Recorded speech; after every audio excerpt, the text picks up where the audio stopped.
Isa ang Aerox sa pinakapatok na motor ng Pinas.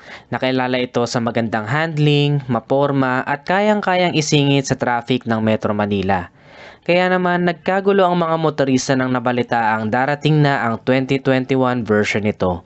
Pues, tapos na ang pag-aantay netizens, halina't silipin natin ngayong araw ang Yamaha Mio Aerox version 2. This is Ned Adriano, let's dive right into it.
Yo, what up, good day netizens, this is Ned Adriano. Kung bago ka lang sa channel ko, don't forget to subscribe. Also hit that notification bell para lagi ka notified once may bago tayong upload. For today's vlog, nandito tayo ngayon sa Yamaha Tayuman dahil nabalitaan ko na dumating na daw yung Yamaha Aerox 2021 version. So sabay-sabay natin siyang tignan ngayong araw. Without further ado, let's get right to it. So yun, dito tayo ngayon sa Yamaha Tayuman. Kung napanood nyo yung vlog ng ating trupa na si Motodec, is pinakita na niya yung possible na unit ng 2021 na Aerox na pwedeng dumating sa atin dito sa Pilipinas. Pero yun, hindi pa yun yung official na unit na available for consumers. So ngayon, dumating na nga yung official na unit na sa sobrang fresh is wala pa talaga siyang SRP. Pero ang goal natin ngayon, mabigyan siya ng walkthrough and ma-confirm yung mga specs na inaabangan ng mga enthusiasts and also yung mga fan ng Aerox na nag-aabang talaga sa 2021 version. Ayun yung sisilipin natin ngayon. Quick, walkthrough sa palibot ng official na mabibili ng mga Pinoy na Aerox 2021 version. At the same time, titingnan natin yung manual para makuha natin yung tamang specifications. So without further ado, susuot ko na to sa helmet ko and then tignan na natin siya ng walkthrough. Let's get right to it. So yun, netizens, ito na nga yung 2021 version na Aerox and tingnan natin yung mga features na inaabangan ninyo. So meron na siyang decals dito na naka-emboss na Mio. Ayan, no, in-embrace na talaga niya yung Mio lineup. Kasi alam naman natin, di ba, Yamaha Mio Aerox talaga siya. Pero nilagay na dito talaga as decals yung Mio. Kasi yung mga Aerox users minsan dinidistinguish pa nila na hindi sila kasama sa Mio lineup. Pero itong 2021 version, ayan na, nakalagay na talaga siya na line up siya ng Mio. Dito sa atin sa Pinas, talagang line up siya ng Mio. So, may decals na siya dito. Yung decals na to actually, medyo kulay rose gold siya. Rose gold. Ayan o, kahit dito sa gilid, rose gold yung nakikita kong kulay niya. Ito yung S version. Mamaya papakita ko sa inyo yung standard version. Pero dito muna tayo sa S version. So, ayan, may pockets pa rin dito. Tingnan natin, ganun pa rin, may charging port. Medyo mas bumigat ang isang to dahil yung dating weight ng Aerox is 116, nasa around 116 kilograms. Ngayon ito is nasa around 124. 122 yung standard, 124 yung ABS version. 124 kilograms itong S version. So ito, ano lang to, walkthrough lang to kasi papakita natin kay Saguy's Motovlog yung naka-activated na unit na. So ito, hindi pa to i-activate. Pero abangan nyo sa mga susunod na vlog ko dahil bibigyan na natin ng full review to. So bali yung unang makakabili nito, kakausapin na natin para mabigyan natin ng full review. Of course, blue core pa rin siya. Ayan, ayan na yung mukha niya, yung face niya ngayon. Hindi pa naikakabit yung yung pinaka windshield niya dito, hindi pa naikakabit, pinaka visor. Tapos meron siyang extra details dito. Ito yung parang nabago for me, yung mga details dito. Tapos yung kanyang mags, may decals na. Kung makikita nyo dito, yun o nakalagay. Mio. Rose gold din. Yung standard version, merong kulay neon green na mags. Tapos yung isa naman may kulay red din na standard version. Tapos pag dilignan natin yung ano niya, yung pinaka headlight niya, may daylight headlight na rin siya dito. So ito always on, parang may kilay na rin siya. Yung iba sabi is kamukha daw ni Click, no, ni Click. Pero pag sa personal, iba yung dating niya. Ganun din kasi yung impression ko parang sabi ko, parang nag-iba yung mukha ng Aerox. Ganon din tayo dun sa NMAX 2020 nagkaroon din tayo ng konting diskusyon kung maganda ba yung dating version 1 or mas maganda yung version 2. Pero ito, iba yung dating niya sa personal pag nakita ninyo. So I highly recommend kung magkaroon na ng unit sa lugar ninyo, i-check ninyo. Tapos ayun yung ano niya, LED pa rin to of course, pero yung kanyang mga signal lights is 12 volts bulb type pa rin hanggang ngayon. Kaya parang may ganito pa siya. Hindi ko sure kung may ganito yung dating Aerox, yung version 1. Ayun yung fender nya, yung mugs nya nagkakatalo sa kulay, ganun. Tapos check natin yung buttons para makita nyo ibang features. Meron siyang stop and start system dito, stop and start system kasi S version to. May hazard button na siya, may hazard switch na siya dito. Push start, ayan. Brake lever nya ganun pa rin, parang ganun pa din. Ito din, pati yung handle grip ganun pa din kagaya sa dati. Tapos mayroon pa rin park lock, park brake, ayan para hindi gumalaw yung rear brake nya, meron pa din dyan. High beam and low beam. Signal, turn signals, signal lights, pwede mong i-off, may naka-indicator na doon na off switch, and then busina. Ang linis ng switch nya, ito, lalo dito sa busina na part, napakalinis. Tapos ito din, ang ganda na ng panel gauge, upuan ko lang para mas makita natin yung panel gauge nya. Ayan napakaganda, para hindi ganito yung dating Aerox So papakita ni Sagwis Motovlog kung ano yung itsura nya kapag ka na-activate na. Check nyo na lang yung channel nya. Pero soon, maybe next week, kapag nakuha na to ng nakabili nito, is bibigyan natin ng full review. So wag kayong mag-alala, make sure nakasubscribe para mapanood nyo yun. Pakita ko rin sa inyo na i-confirm ko na meron na siyang Yamaha Connect, which is may sticker pa talaga dito. So pwede mo nang i-connect ang iyong Yamaha Aerox 2021 version sa iyong cellphone. May application lang yan. So i-explain yan sa'yo once bumalik ka ng unit. But for now, hindi pa ready for disclose yung mga information na yon, no? Ibinibigay nila yung privilege para sa unang bibili. So magpa-reserve na kayo sa nearest Yamaha branch or motor trade. Pwede kayo magpa-reserve na. And at any other dealership na nag-o-offer nito.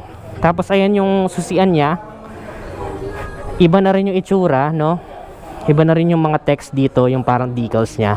Pero ganun pa rin, may itatapat mo sa fuel para mabuksan to.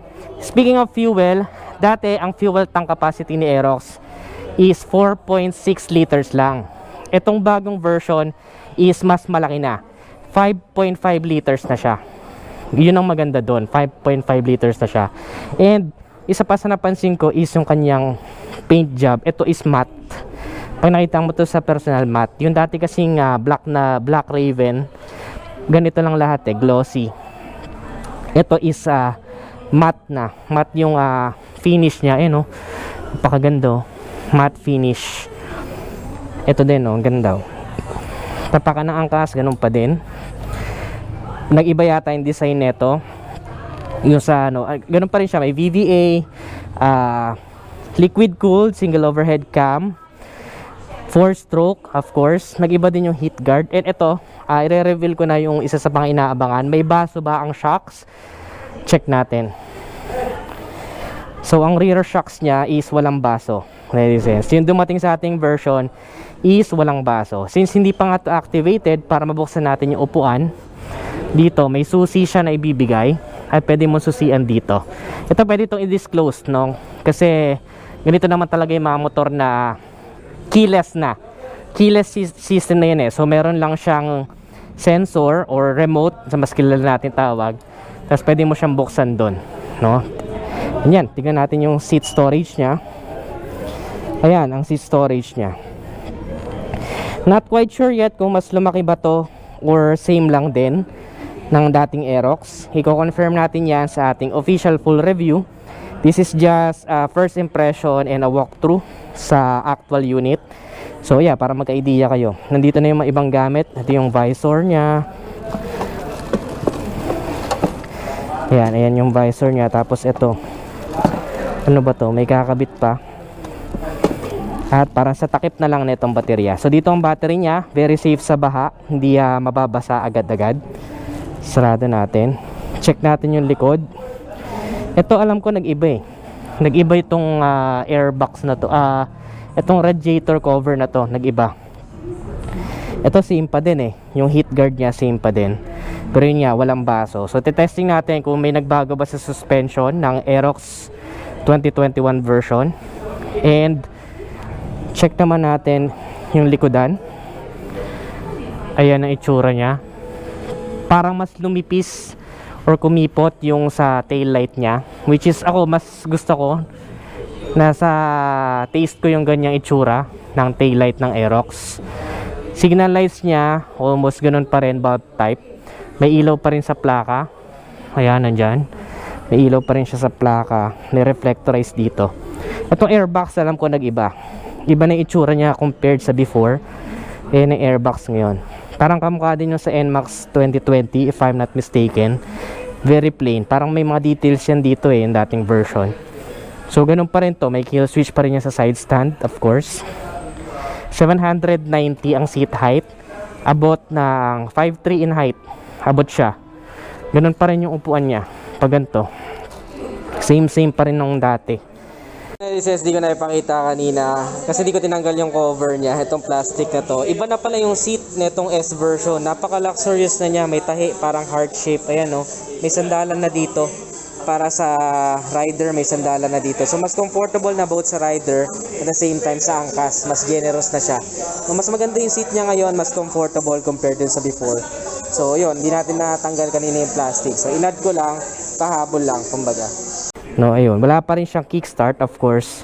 So ngayon, sa next vlog, ang dapat nyong abangan is kung anong itsura ng panel gauge. Ano pa yung ibang hidden features nitong Yamaha Aerox. Of course, kailangan di tayo mawalan dito ng test drive. And para ma-testing natin kung ano ba yung nag-iba ba yung handling. All that stuff. Check natin yung fairings niya. You know, very flexible naman, no? So, hindi to basta-basta mababasag kapag nabunggo ka. Very flexible siya, ayun, no? Pag pinindot mo, sumusunod siya. Hindi siya sobrang brittle or malutong na kapag nabangga ka, mababasag na lang. So, yun. May mga decals lang dito. Ang ganda. Ganda ng bagong Aerox. So, ang suspension niya sa unahan, telescopic fork pa rin. ABS, naka-disc brake. Ayan yung speed sensor niya, nandito. Disc brake pa rin sa unahan. Size ng gulong, check natin. 110 by 80 by 14. 14 inches wheels. Napakaganda ng handling pagdating sa high speed. And napakataba ng gulong. So, very stable siya. Hindi niya iindehin yung mga biglaang mga bato-bato. Ayan yung kanyang araro. Ganda din. Ganda na ito. Parang mas naging maporma lalo tong gilid. May parang bulsa siyang ganun dito. Tapos sa likodan naman, ganun pa din. Hindi pa rin siya disc brake or hindi pa rin siya ABS. May decals lang, nakikita nyo ba? Ayun o, decals nyo. So sa likodan, ang kanyang size is 140 by 70. Ayan o, 140 by 70, 14 inches wheels din. Naka-drum brakes lang sa likuran, no? So, sa unahan naman mahalagang ABS talaga. Sa likuran, okay lang kahit hindi. Pero iba, mas gusto nila ABS, dual channel. Kagaya sa NMAX, para mas safe talaga. Wala tayong masasabi, no? So, ayun. Ayun lang si Yamaha Aerox 2021 version. Quick look lang. So, kung gusto niyo makita yung full review ko, kasama ang drive test, ang test drive, ang suspension, papakiramdaman natin ang brakes, kamustahin natin yung mga added features, paano gamitin tong si Yamaha Motorcycle Connect. Mag-subscribe ka para mapanood mo. Okay? Don't forget to give this video a thumbs up. And see you on the next vlog. Again, this is Nel Adriano. Always keep it cool and ride safe always. Bye now.